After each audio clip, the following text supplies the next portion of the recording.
right off the bat, I can think of movies like Jolly LLB and series like Suits when we hear the word law. And quite honestly, a rule of conduct that is laid down by the government or by the society is what we as common people would know when we hear the word law. And however, that is not how an expert would define this field. We have students and young professionals in the legal field who would love to dig deeper to gain knowledge about this and understand how better they can make their career choices. For the same, we have an expert with us, Advocate Pulkit Godha from Godha Law Chambers, Bhopal, who is here with us to talk about essential skills on successful law careers. So, Mr. Pulkit Godha primarily practices in Bhopal District Court, MP High Court, National Green Tribunal, Real Estate Regulation Authority, Real Estate Appellate Tribunal, the National Company Law Tribunal, Madhya Pradesh State Cooperative Tribunal, and various other courts. Pulkit was also a panel advocate and legal advisor for many government departments of the government of MP. So, welcome, Mr. Pulkit Godha, that you're Thank you, Sayanti. Thank you for having me here.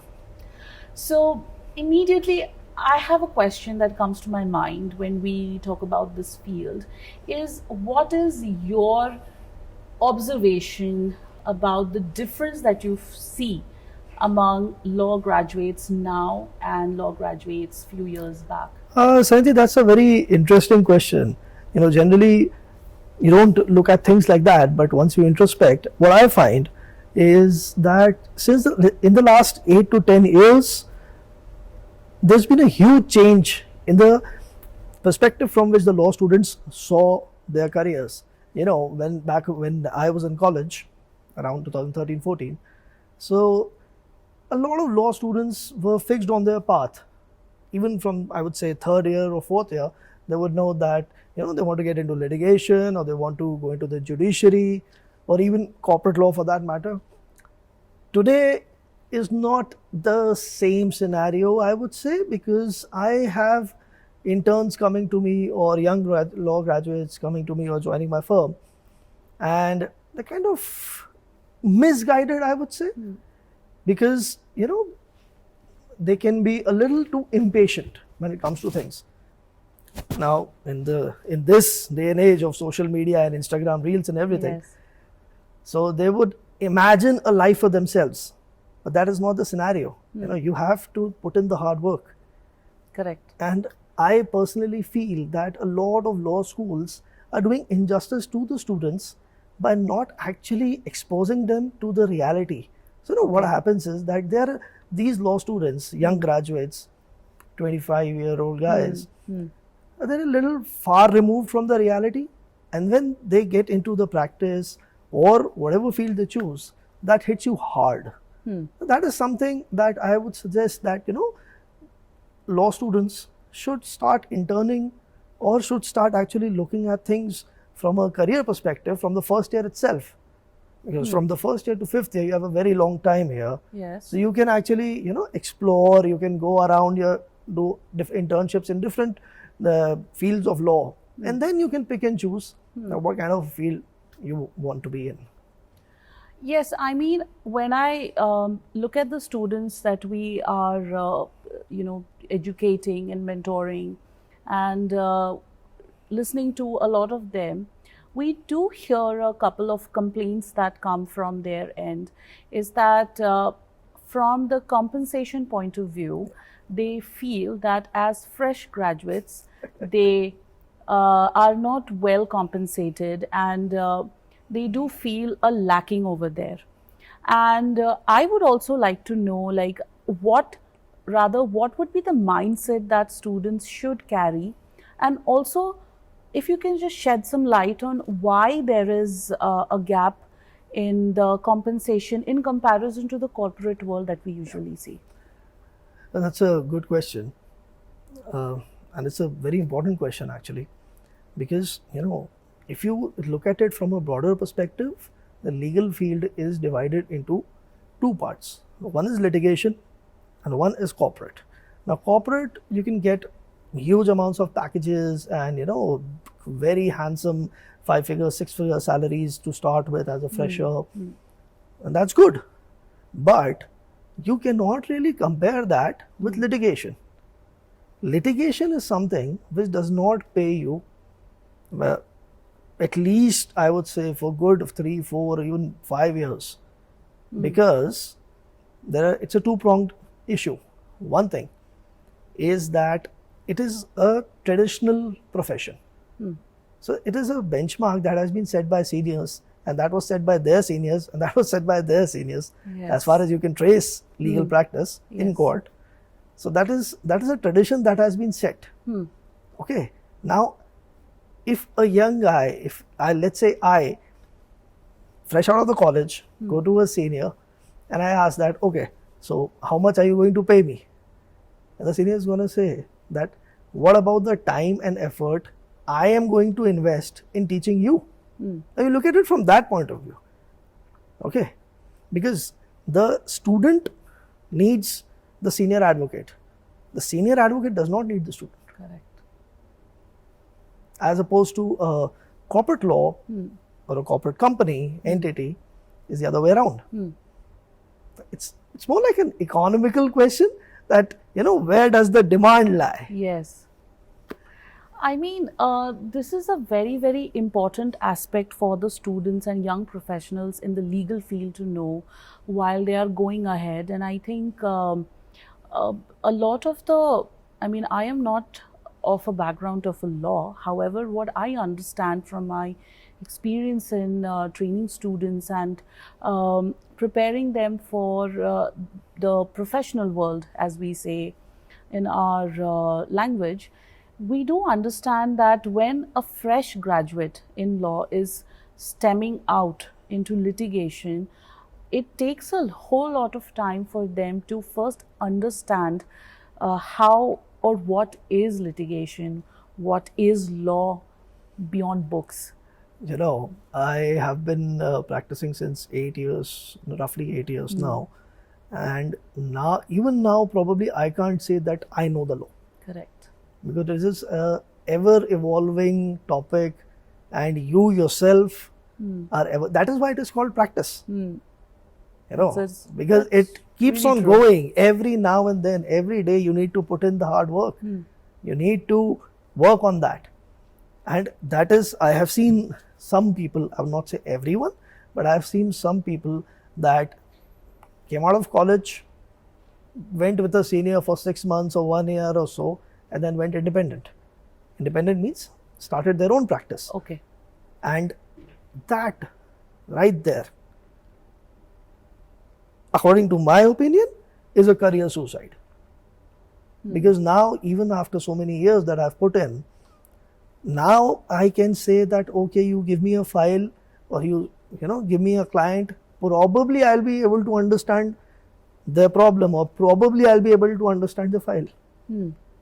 Now, when you go independent so early, because you're impatient or because, the field was not according to what you imagined when you were in college, that is very harmful for your career as an advocate.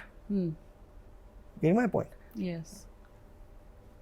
So I think initially when we were talking about movies like Jolly LLB, that is quite a depiction of the struggle behind what goes on in real. Yes. And for common people like us, it would be, or even students who are just getting into this field, it should be very clear for them the patience and consistency they would require for this. It is very testing for a person, for an individual. It is very testing, because day in and day out you're slogging, you're working for 12, 13, 14 hours a day, you don't see the results. Now, and movies like Jolly LLB, they actually kind of depict some real characters that a law student would see when he goes to the court for the first time, especially the district court. Wonderful. Yeah, because it does very beautifully captures the essence of the court. Similarly, there's a new series called Mamla Legal Hai. I haven't seen the entire series. My brother was watching. I was just sitting over there, And there's this one scene where this girl who did her LLB from Harvard or somewhere and comes in the district court and just sits and looks around. And trust me, that was kind of nostalgic for me, because I remember the first time I went to district court, coming from a very good law college and doing LLM abroad. And when I entered the district court for the first time and when I looked around, I could really relate that myself from that scene, because I know that, yeah, this has happened with me. Okay. A few years back, this happened with me. So that is quite a real scenario. It's a punch in the face. Absolutely. So I think the next question that I would have for you, listening to your part of the perspective, is what gives you the motivation to keep on going and having that grit and consistency? That's a good question, but it's a very personal thing that you've asked. Whenever I was in school and when I was in college, so I was very much into debates and competitions and moots and MUN. And I just started my practice. And this is a very typical part of law, which is Section 65B of Evidence Act. Okay. It's very, very technical, very technical. And there was a case in which, so I had to argue, like, we were for one party and the opposite party, and the basically it was a 65B application. The argument was fixed on that. And I had just started working with my father then, and he said that kal laga hai, tum argue kar lo. And I was like, okay. And when I started reading, when I started studying, so I realized that, okay, yeah, I'm screwed. And the opposite counsel was a very senior advocate of Bhopal, one of the big names of Bhopal. And when I went there on the dais, I argued for 45 minutes. I mean, the argument went on for 45 minutes, and I was hardly 6 months into my practice. And when we walked out of the courtroom, so the opposite counsel, sir, just called me and said that you did a very good argument, and these are the points where you made a mistake. Be careful next time. And that was it. That is when I just fell in love with it. That, you put in the hard work, you study, and then you go on the dais before the judge, you argue the matter, and then when you see the results, you feel very happy that, yes, okay, this is something that I did and this is the result. And that, I would say, it's a kick. And that kick is something that, keeps not only me, probably a lot of young lawyers going. That you're standing there and you're arguing in front of someone who is probably twice your age, someone who's the age of your father, and then you get the result. Yes, so that's a kick in itself. That is absolutely true. I mean, what else can be a very good reason for the students to keep on going in a field of litigation? Yes. I mean, as you just mentioned, that it takes a lot of time to understand and then eventually see yourself establish in this field. So, what would be your 3 top qualities that you think a student aiming for litigation should have to continue that consistency in this field? I would say the top 3 qualities, one on the top, like up there, would be research and hard work. I say that because you have to be updated. And for that, if you have to be updated, then you have to study. And if you have to study and if you have to read, then you have to actually sit down and do that. Right? So that is one. The other one, I would say, is the ability to listen and then speak. Because why I'm saying that is, it happened with me and it happens with a lot of young lawyers, that you are prepared, you are all pumped up that I'm going to argue this matter. And then you go in the court and you argue your heart out. But you don't actually listen to what the other argument is, what the other side is saying. So if you don't listen to that, if you don't pay attention to that, and you don't rebut that, then all your energy in arguing the matter goes to waste. Absolutely. Because the judge sitting over there is not listening just to you. He's listening to both the parties, or more parties depending on the case. And then the third quality, I would say, is something that I get criticized upon myself, is drafting. Okay. Yes, I get criticized on that as well. I don't think that excellent at drafting. I've just started learning it. But drafting is very important. Yes. It is a very important skill set that a lawyer needs to have. That is, I think, one of the most important skill that even we in the university make our students excel at, and we also push them a lot to excel in this particular aspect, because I think in most of the interviews as well, this is one of the skill that they are scored on, and they do observe students if they are good at drafting skills. So, okay, I mean, going ahead with the questions that I have for you, because you were also mentioning, your, like anybody who has been working as a lawyer in a family where you have your father or your great-grandfather who has been a part of the litigation field, I would really like to know if there is any kind of a stigma that you feel is associated with the third-generation lawyers or any generation lawyers as such.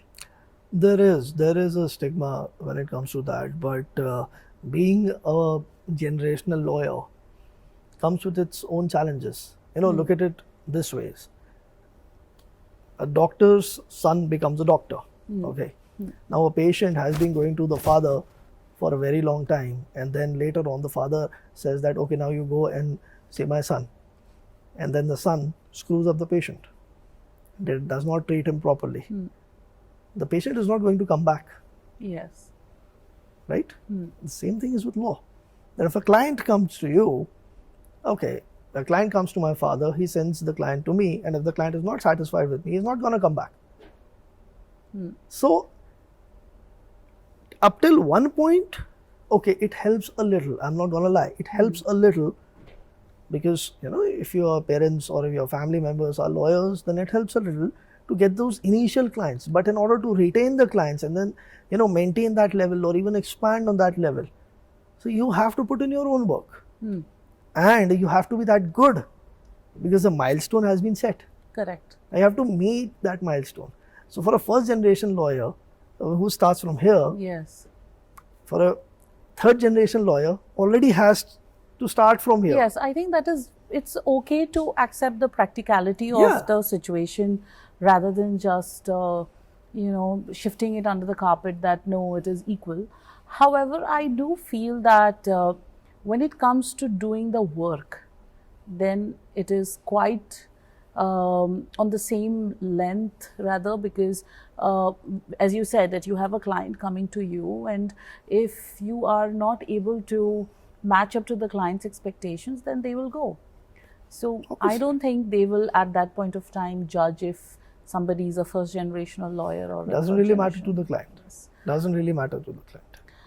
So now coming to the topic that we are covering today, I would love if you can give our young professionals a perspective into what are the top 5 skill sets that from your perspective are really important for them to have a successful career in law.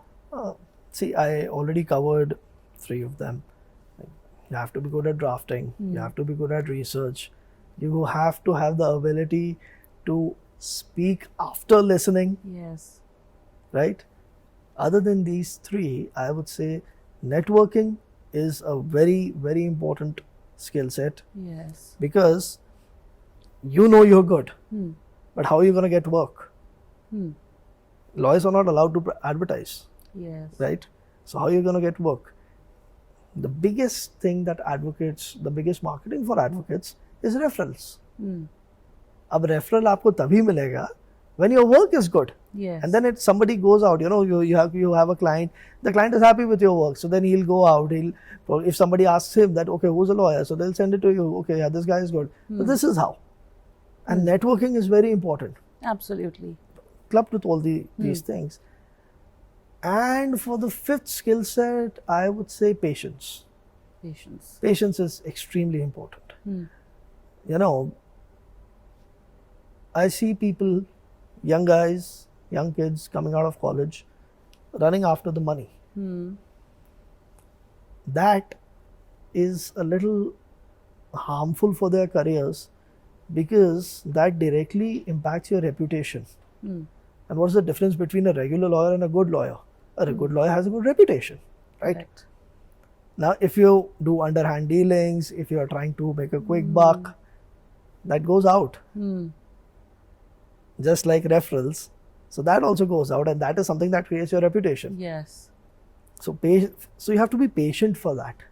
It's, I would say that, actually Mr. Ram Jethmalani once said that the legal profession is the easiest to study, but the toughest to work on. And that's actually true. Those 5 years of law college are a cakewalk compared to what you have actually to, do yes, in compared the to real that. field. So, I mean, patience is definitely a skill that is required by everyone in their field. I mean, we can't really survive any of the situations that we face in our life without patience.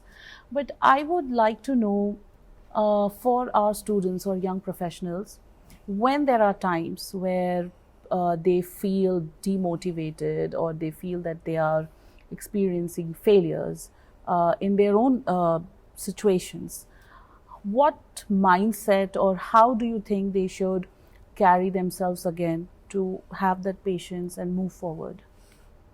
That happens because in your legal career, just like anything else in life, it's a roller coaster. It has its ups and downs, and there are times, when you really feel that, okay, I think I made a mistake by coming into this profession. I think I should leave. Yes. That is the time when, in my opinion, you talk to your seniors. Could be your seniors from college, could be the seniors that you're working with, or any person that you look up to. Talk to them. I did that. I also had a tough time, and then I spoke to a couple of my seniors, some senior advocates practicing in Delhi, a couple of retired High Court judges. Okay. And from all of them across the board, there is only one advice that I got: stick to it. Nothing in this profession comes easy. You have to sweat it out. I mean, it is just the first week of May right now. It's already 42 degrees outside. Yes. 2 hours back, I was out in the court wearing a black suit. Yes. Right? Sweating bullets. Yes. But okay, yeah, that's your job. That is the job. That is the thing that you took up for, right? And I think very correctly put, because I'll just extend to what you just said. A lot of the students in probably this is a mindset even we must have carried in our time, do feel that to have a job in an AC room and to be at the desk and everything is being, provided to you is the ideal mindset that people have. But that is not really how things work. No, and to have a very, very practical aspect of how somebody needs to work when you are in this field is very important. I think the mental preparation is very important. You're absolutely right. And if somebody wants to have a good AC office and does not want to go out in the sun, in the heat of the day, you can always go for corporate law. Yes. You don't need to come to the court. So that is a very good alternative to the law graduates or professionals who feel that you belong to a different field altogether, to a different vertical altogether in law. They do have that option. See, that happened with me. I was in third year, I think. Yeah, I think I was in third year of college, and I was interning at Trilegal's Delhi office. And that's a corporate law firm. Right. And then and there I realized that, okay, corporate law is not for me. I cannot be sitting in an office. That is when I realized that, yeah, okay, this is not for me. I think I'll go back to litigation because I think I like that. Okay. And so that is a good way for, would you suggest students or young professionals to try their hands maybe in some of these places to see if something is working out for them? See, if I would say that for students who are still in college, that they should intern as much as possible, as widely as possible, but not to the law graduates. Okay. Because once you have graduated, once you have the LLB degree, you cannot be keep on, switching your careers every 6 months. Correct. But in those 5 years of college, you have the time. I have this kid who's interning with me. He's in first year of college. Okay. And he's already interning. So he goes to college in the morning and then comes to the office in the evening. So now he's learning, right? I suggested that, you be here for a few months and then you go practice, try out in Jabalpur, do some clerkship in a court, Right. Go to corporate law, so that by the time you're done with your 5 years, by the time you have your law degree, you'll have the entire experience, and then you can choose at which field you want to pursue. And I would suggest that law students should do that. So I think the most important point that is getting highlighted from this particular section for the students who are in their law careers is that while you are in college, you should be interning in fields. If you are not yet sure, you can intern in fields, different fields as in corporate or litigation, just to see where you are having your interest. That is an important key point. That is something that we would really like for everyone to know. Now, what do you think? I mean, I'm sure you're observing all the young talent that comes to your office and beyond that as well. And I'm sure you also see certain things that can be considered as the do's and don'ts. So, would you like to highlight some of them? Yeah, definitely. So when it comes to the do's section, there are a lot of things. Yes. They should not run away from hard work. Put enough time on research. Try to always get better at whatever they're doing. Be open to criticism. Be open to criticism. A lot That's of people. A really good point. Yes, a lot of the people are not open to criticism. They get insulted if somebody criticizes them. That is wrong. Because, okay, if you're working under me, if you're my intern or if you're my junior, I know better than you. So if you've made a mistake, listen to me. And the same thing goes for me. Yes. Because I'm working with my dad, so he knows better than me. So if I have made a mistake, I have to listen, irrespective of the tone. Yes. Right? That is irrespective of the tone. That is definitely. You can't really take it on your ego. And one of the things that I would say is, very harmful these days is for the law students who have gotten into litigation to find this mythical thing called work-life balance. It does not exist. It does not exist. Don't chase it. You're just gonna get hit yourself. Because the profession that you have chosen, now please appreciate the gravity. The profession that you have chosen, the file in front of you, for you it's just a file. But for your client, it could be his whole life's savings. Absolutely. So that's a serious profession that you're in. That is. And that's a serious thing that you're responsible for. If you're responsible for that, don't sit in the office looking at the watch that, okay, it's 7:55, I'll go out at 8. I mean, I work on Sundays, I work on Saturdays, we all do. In our office, we all do. And, these new kids who come for interviews and all, and they're like, Sunday ko bhi office aana padega. Of course aana padega, because that is the time when you actually get time to sit down, do research, have a good talk with the client, understand the matter, right? During the week, you don't have time for that. Yes. Because till 5 o'clock you're in the court. Yes. How much time does it remain after that?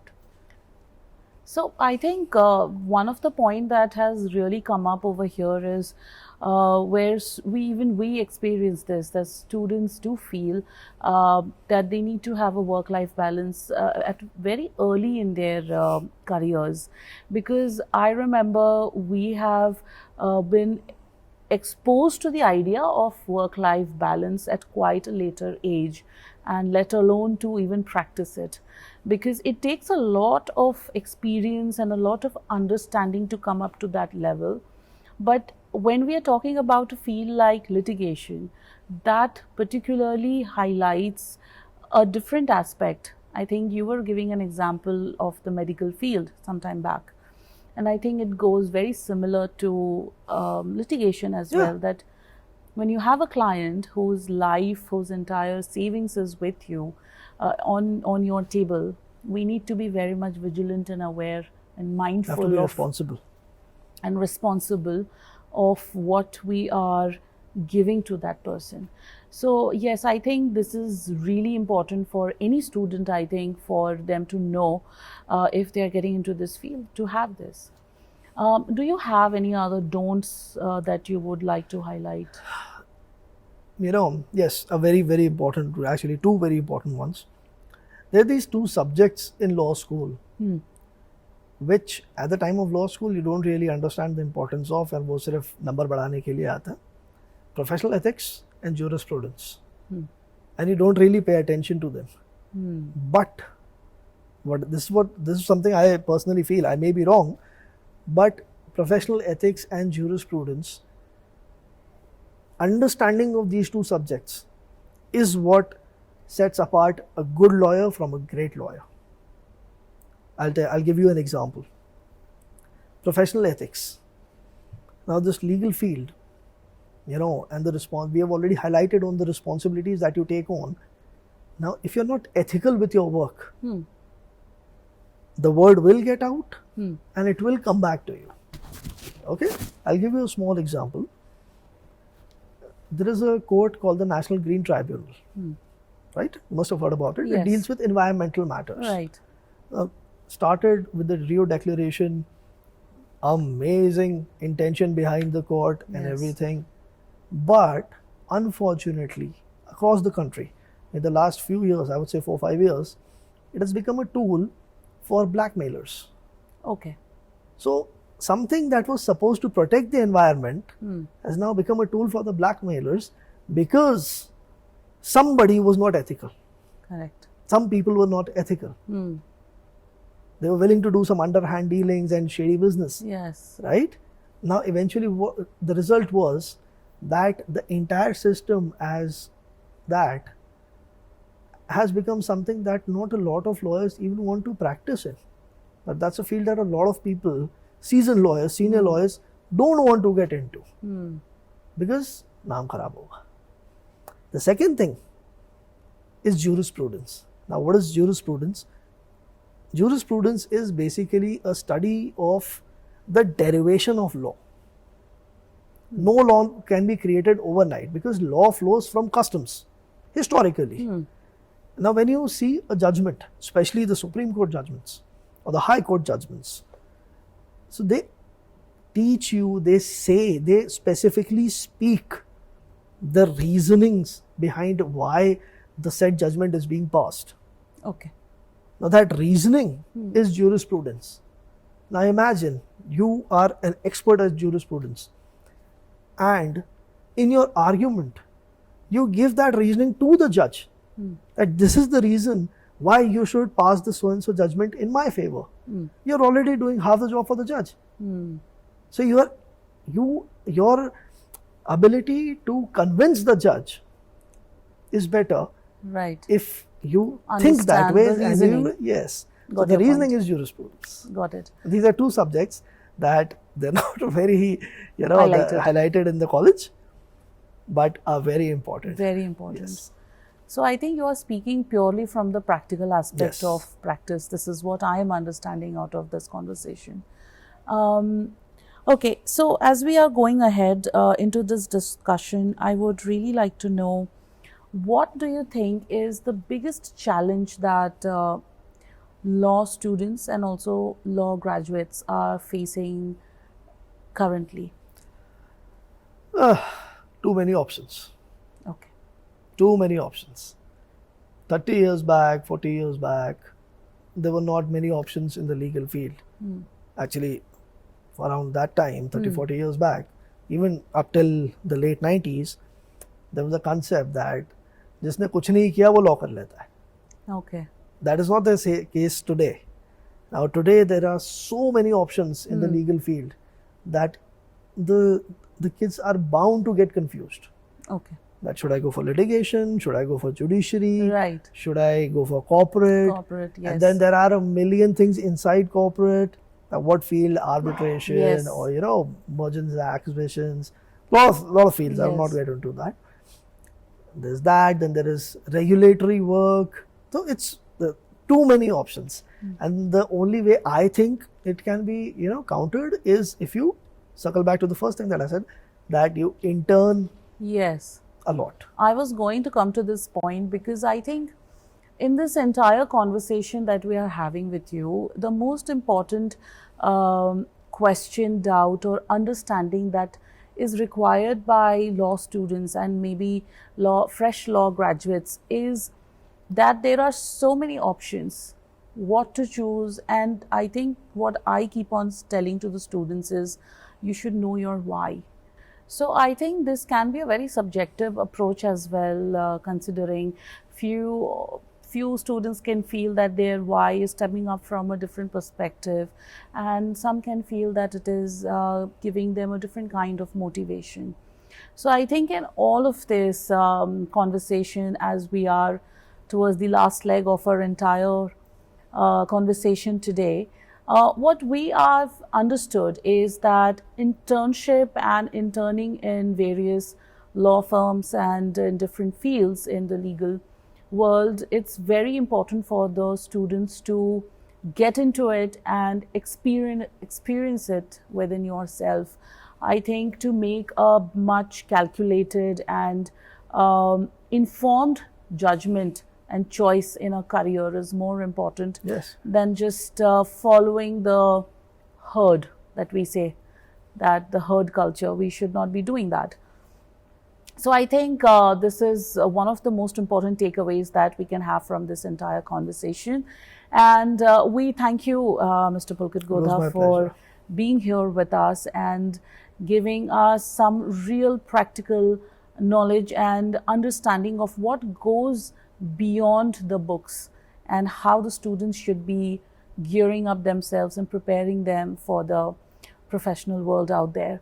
So we thank you again. And if you have any questions or if you would like to discuss with us much more on this topic, please let us know. Till then, we'll see you next.